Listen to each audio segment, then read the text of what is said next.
구독, 좋아요 꼭 눌러주십시오. 구독, 좋아요.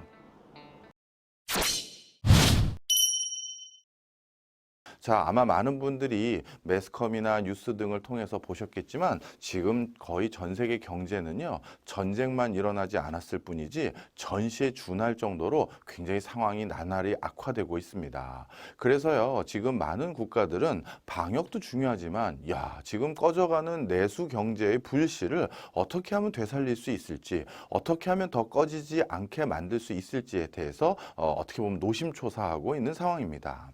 자, 그런데 이 과정에서 이미 많은 국가에서 재정 지출 또는 화폐 발행 또 그 밖에 여러 가지 정부 사이드에서 할 수 있는 역량을 최대한 동원하다 보니까 정작 코로나19가 끝나고 난 뒤에 경기를 부양하는 데 있어서 마중물 역할을 해줄 자금원이 정부들이 많은 정부에서 충분하지 않을 가능성이 있습니다. 그렇겠죠. 이렇게 엄혹한 시절을 견뎌내는 과정 중에 많은 기업과 많은 개인은 출혈 경영을 했었을 것인데요. 자, 그런 과정에서 갑자기 경기가 좀 좋아졌다라고 해서 아니면 코로나19가 어느 정도 박멸의 기미가 보인다고 해서 갑자기 투자나 소비나 고용을 늘려줄 민간 주체 그렇게 찾기는 쉽지 않을 겁니다. 바로 이런 상황에서 경기의 불씨를 되짚일 수 있는 사람은 바로 정부죠. 정부의 여러 자금을 바탕으로 원래 국가가 운영하려고 했던 여러 계획들을 조금 선집행해서 민간의 수요처가 돼주거나 아니면 정부 스스로 좀 더 적극적으로 고용의 캐파를 늘려서 많은 부분에서 경제가 돌 수 있는 기회 요인을 만들어 줘야 되는데요. 그 과정에서 사실 지금 전 세계적으로 많은 국가들이 자체적으로 그런 자금을 확보해서 그런 집행을 하기도 어렵고 그리고 그런 역량을 가지고 있는 국가들도 생각보다 많지 않습니다. 자, 이런 상황에서 그동안에도요, 사실 많은 국가에서 자국의 경제를 발전시키기 위한 그 새로운 젖줄을 어디서 찾기 시작했느냐? 바로 경제 특구에서 찾기 시작했습니다.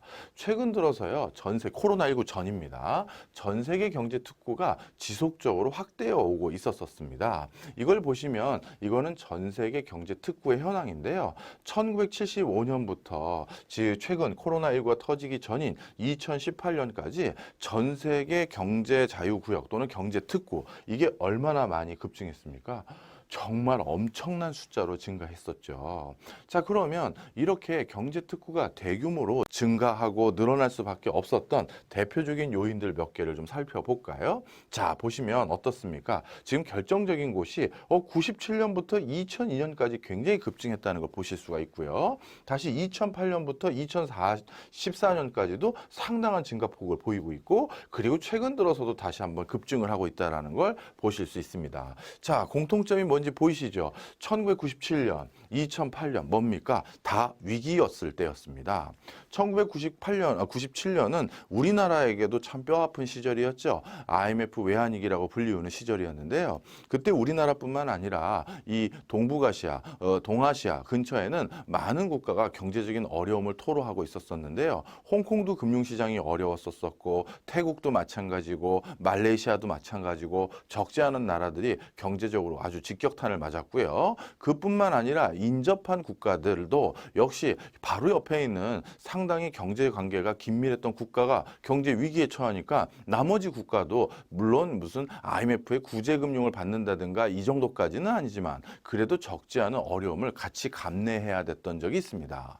자, 바로 이 97년에 그래서 그 위기 어떻게 극복했나요? 많은 국가들이 어떻게든 민간의 경제를 되살리기 위해서 적극적으로 소비해주고 투자해주고 고용해줬죠. 그 많은 출혈 경영을 해서 경기의 불씨를 다시 살려놨던 것입니다.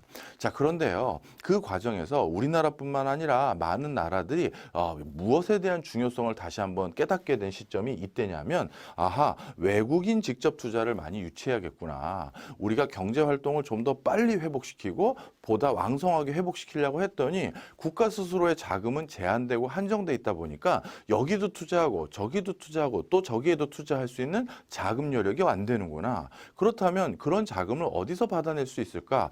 FDI라고 해서 Foreign Direct Investment, 외국인 직접 투자를 많이 받으면 그 돈이 결국 내수 경제를 활성화시키는데 크게 기여하는구나라는 생각을 갖게 됩니다.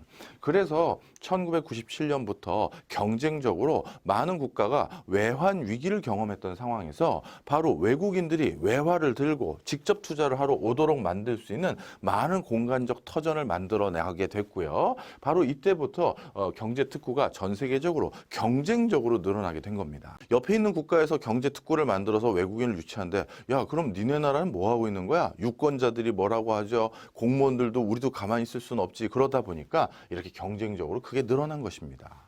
역시 2008년도 근처도 마찬가지입니다. 2008년도 글로벌 금융위기가 즈음했었을 때 역시 전 세계 경제가 어려워지다 보니까 새로운 자국 경제의 활로를 모색하기 위해 외국인들이 자유롭게 경제 활동을 할 수 있는 어떻게 보면 약간의 치외법권 같은 것을 인정해주는 공간을 만들어주고 거기는 마음껏 뛰어노셔도 됩니다. 그러고 나서 거기에 투자할 수 있도록 유도해주는 그런 특구들이 대거 많아지게 됐고요. 그 다음에 최근에는 더더욱 글로벌 밸류체인이 바뀌어가면서 그리고 전 세계적인 경제가 더욱더 치열한 경쟁 속에 있으면서 어떻게든 자국 경제를 유치하기 위한 인도를 포함해서 주요 아세안 국가들, 신흥 저개발 국가들이 대거 자체적으로 자금원을 가지고는 투자를 할 수가 없기 때문에 외국인들을 이렇게 대거 모집하게 된 것이죠.